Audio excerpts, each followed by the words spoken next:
Don't fall. That'll work. Right. It moved again. I'm not sure that's going to go well for very long.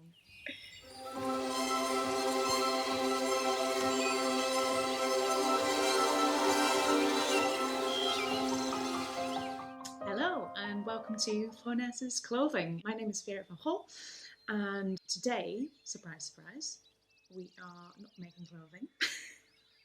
We are actually making a doorstop. And now before you click out of this video because that sounds boring, I'm going to explain a little bit about the background of this project and who it's for and what it is going to be. I made a doorstop for a little boy called Theo, who is my partner's nephew. I suppose by extension, my nephew as well. And he had a naming day when he was about 1 year old. I wanted to give him something homemade. So what I did is I made a Theo Fox doorstop, of which I will put a picture here. Oh, my phone is sliding. And he recently, well, not recently really anymore, had a little sister called Ella, who's my niece by extension, and she unfortunately couldn't have a naming day because of coronavirus and the whole lockdown and everything. So I figured that instead of denying her a doorstop, I should just go ahead and make one. And I'll make it for Christmas this time. Theo Fox was kind of alliterative. I figured we needed to stick with that alliteration, and I'm going with Ellie, the elephant. What I'm going to start with is designing it. So I've got my book at the ready. So let's get started.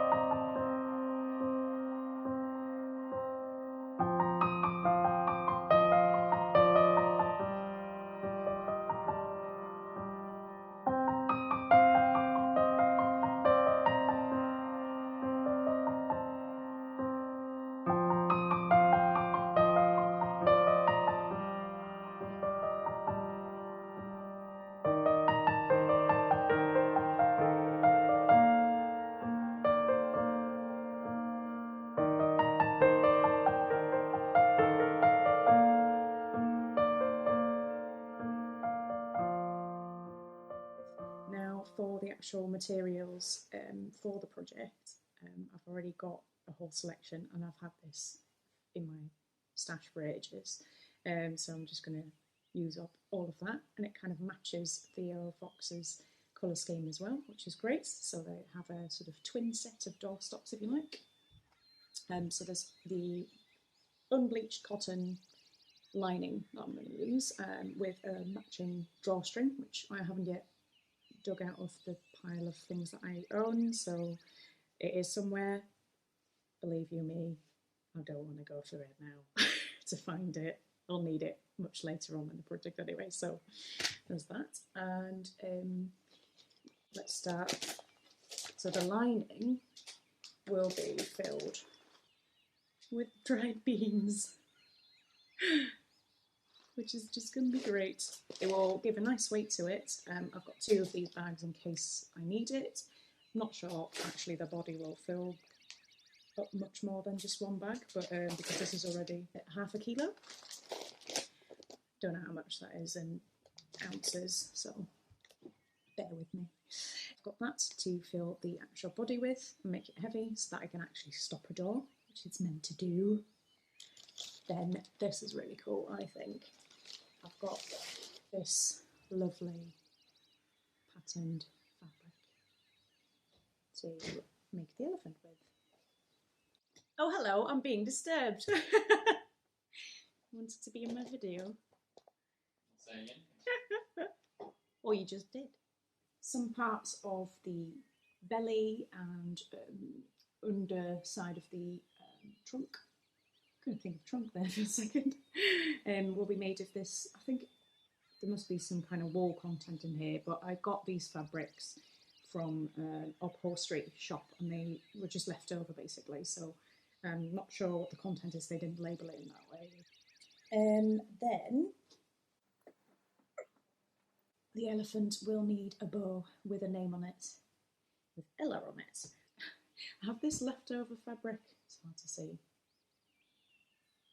from curtains that were donated to me by her grandparents, actually, which I think will go nicely with it.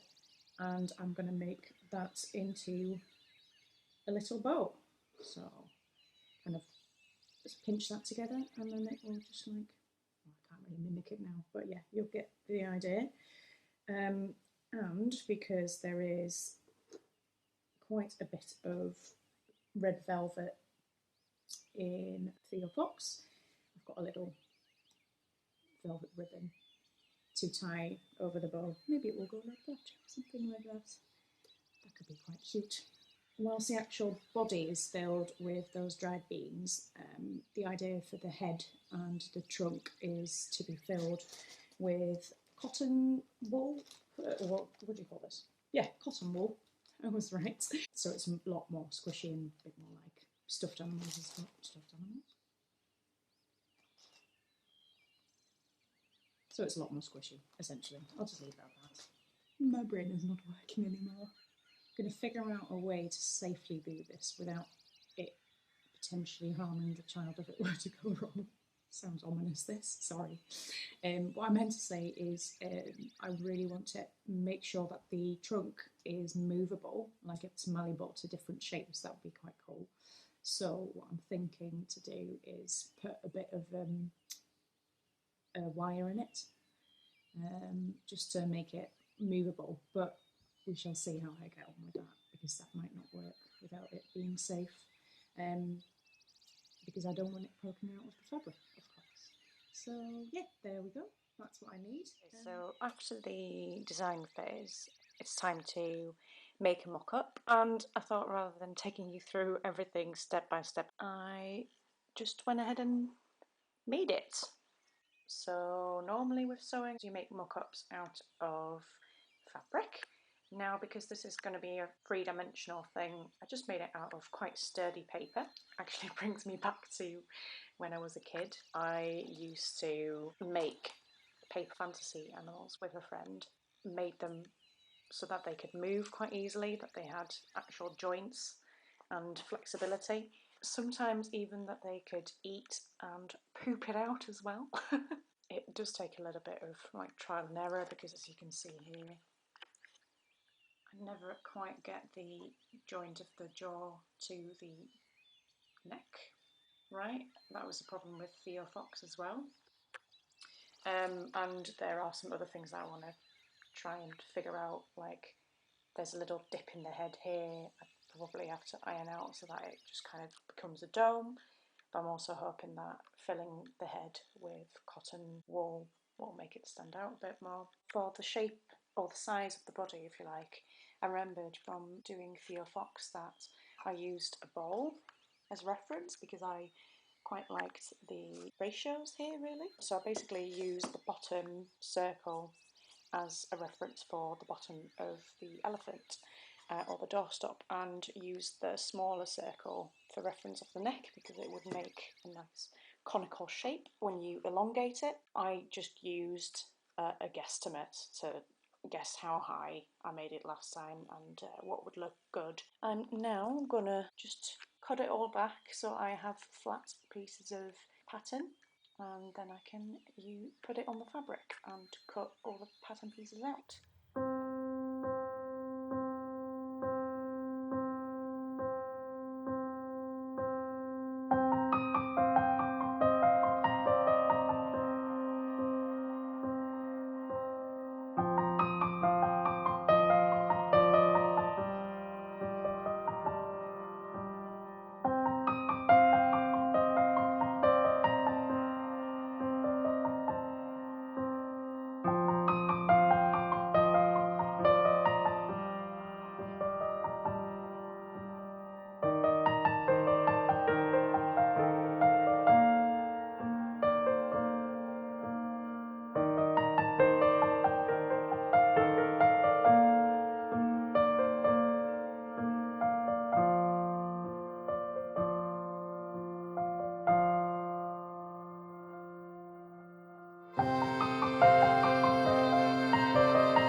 pieces having been cut out, it was time to start assembling, starting with the lining.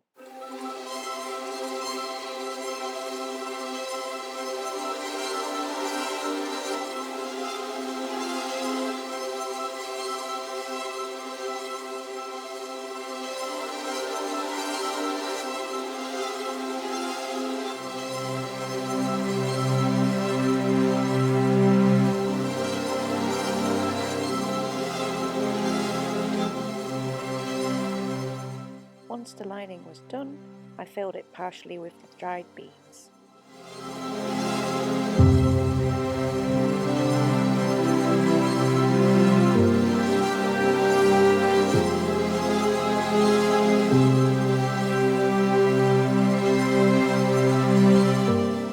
Then it was on to pinning all the outer pieces together and sewing them.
After that was done, I could start filling parts of the body with cotton wool.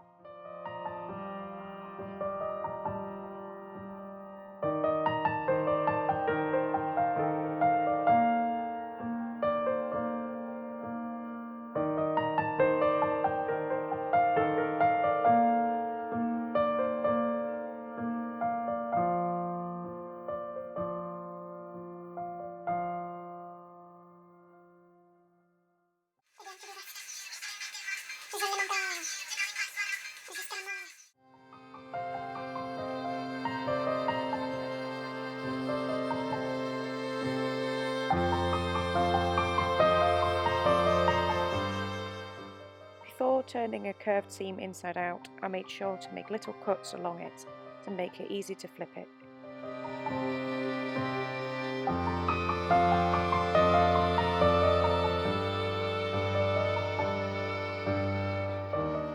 Of course, pressing seams is key in getting a crisp finish.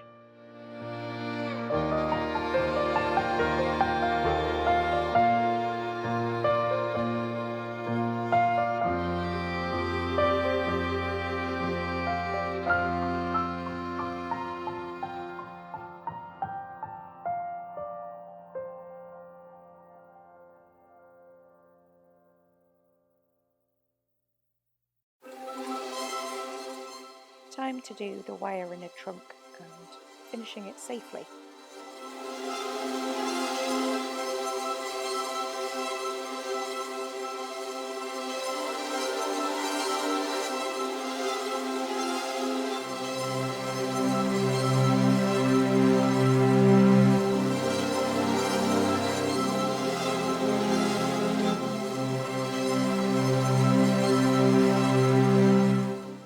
Then I had some more stuffing to do, this time of the head.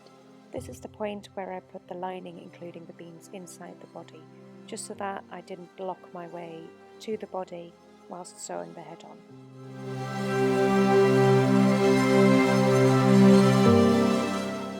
After that was all in place, the seams could be attached.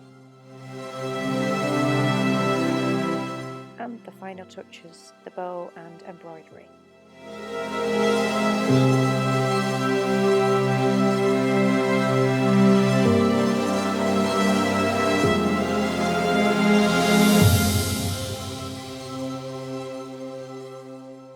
Alright, so here she is.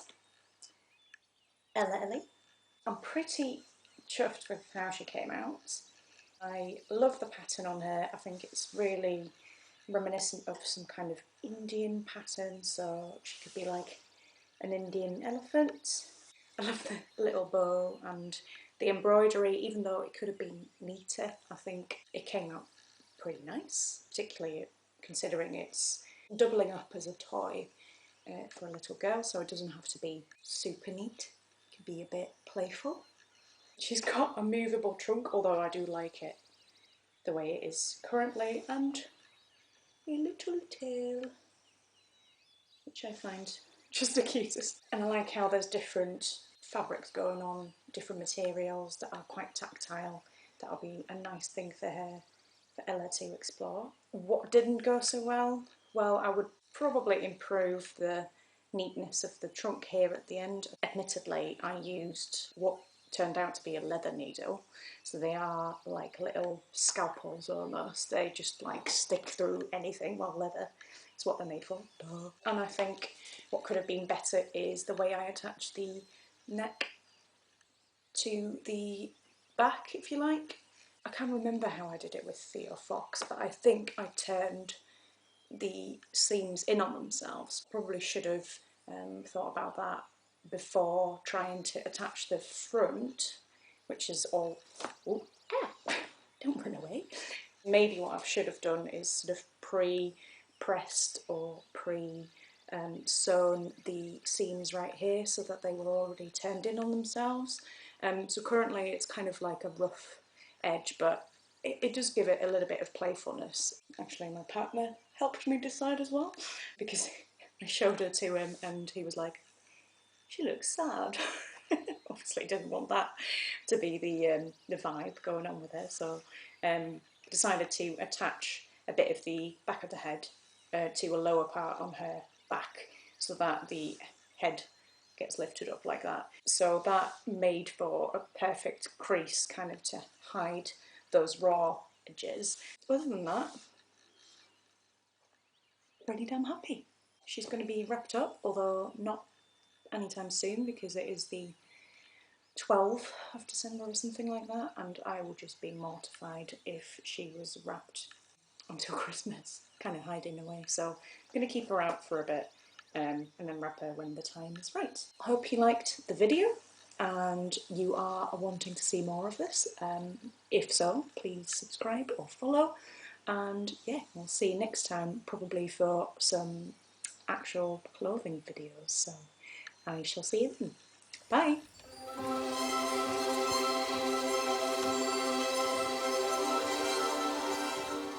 Do you reckon more people poo in Volcano Bay because it's terrifying, some of the slides?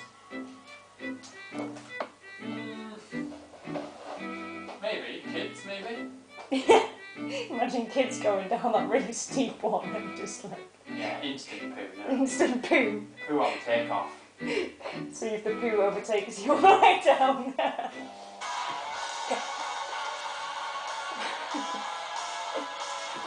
Oh, might have been good for my hair.